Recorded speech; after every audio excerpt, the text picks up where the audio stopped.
my life story really is the story of teachers who intervened in my life, and then the story of wonderful teachers that I've gotten to work with over my career.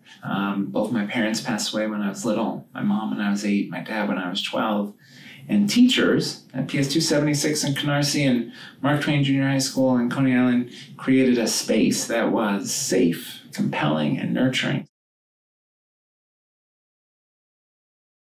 So many students are struggling with trauma of different kinds, and we really need to make sure that teachers have the support to support their students. Some of that is about counselors, and I worry a lot about schools where there's 500 students for only one counselor.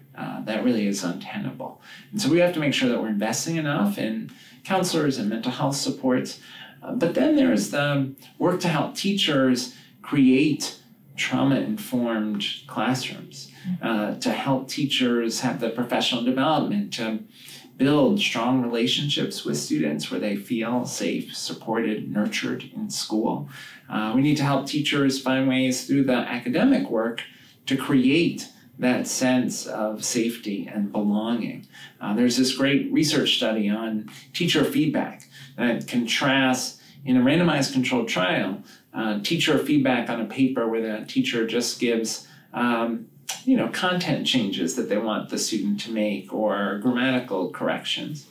And then another version where they make those same corrections, but they also say to the student, I believe in you, I know you can do this, I know you can excel.